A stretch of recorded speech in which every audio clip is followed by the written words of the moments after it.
an artist who I found their work a bit more interesting, even if them as a personality I find quite uh I don't know, controversial to say the least, quite What album? despicable. What an album rollout! What promo! You Oh couldn't boy. draw it up any better than M.I.A has this time around. Yeah, I mean, so M.I.A, right? Like a very inventive artist, really blew up in the late 2000s. Paper Planes, maybe one of the top 10 songs of the 2000s. Yeah, up there. A complete banger.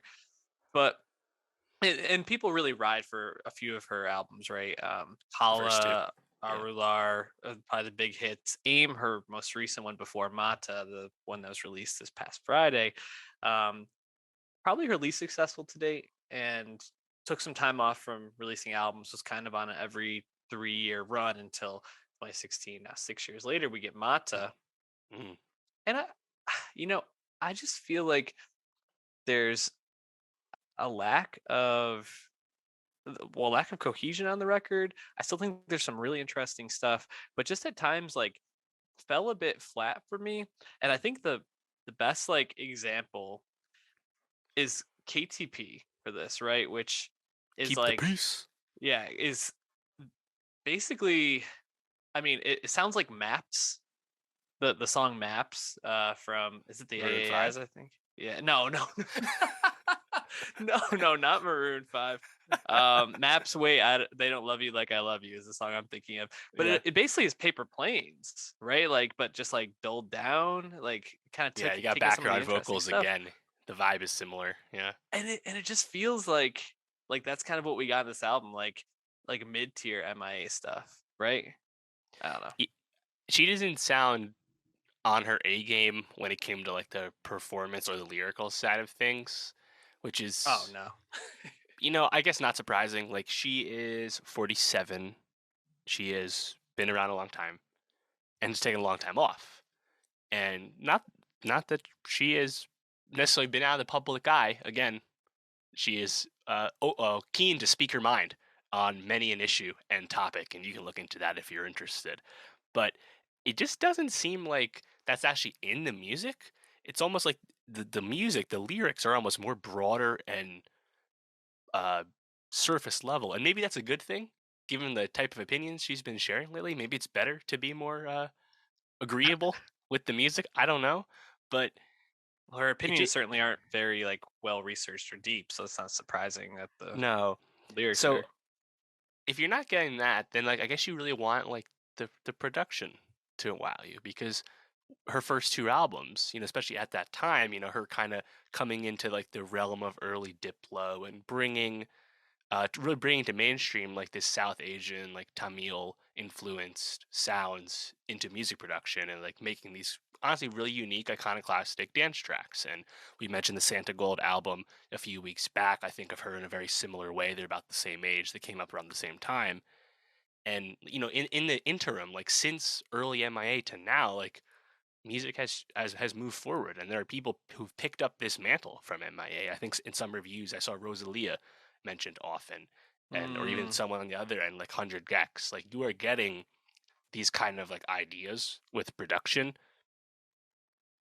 elsewhere now, and MIA just doesn't really sound like as up to the challenge to like keep going in the mm. direction that she helped found, if that makes sense.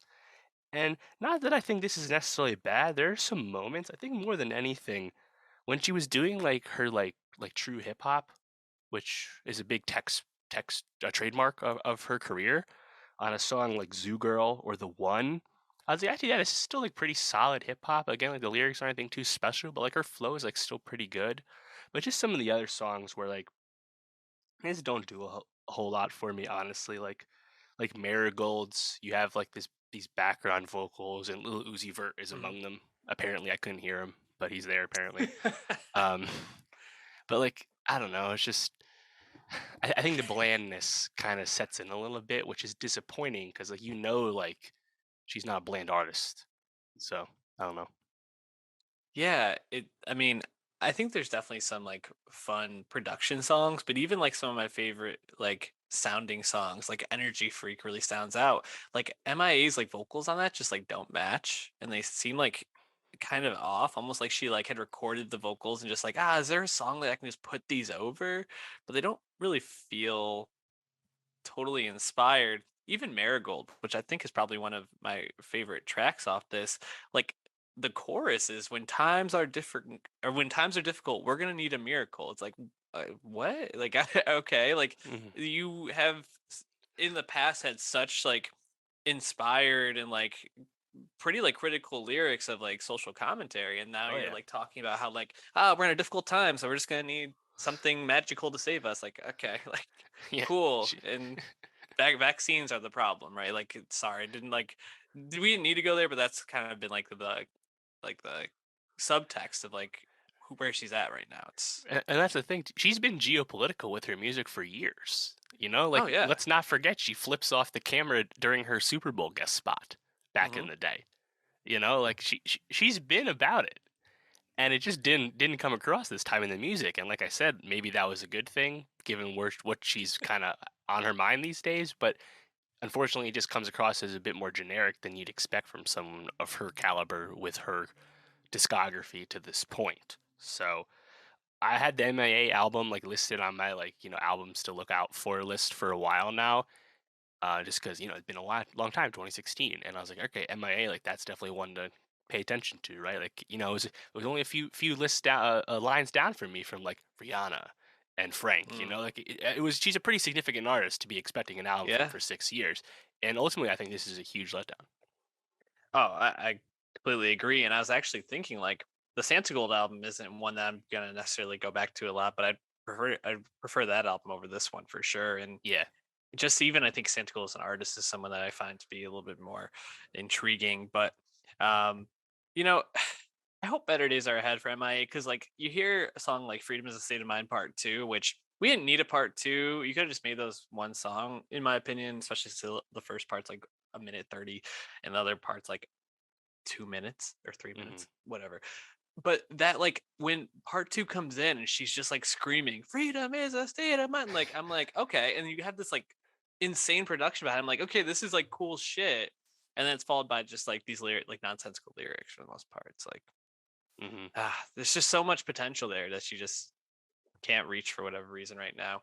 And I wonder like who are her collaborators right now? Like who's working with her? Beats me. This Kanye? this did come out on Island Records, so she's still on that's a subsidiary of Universal, so she's still like in the system. It seems. It's a new label for her too after the last album, but Yeah.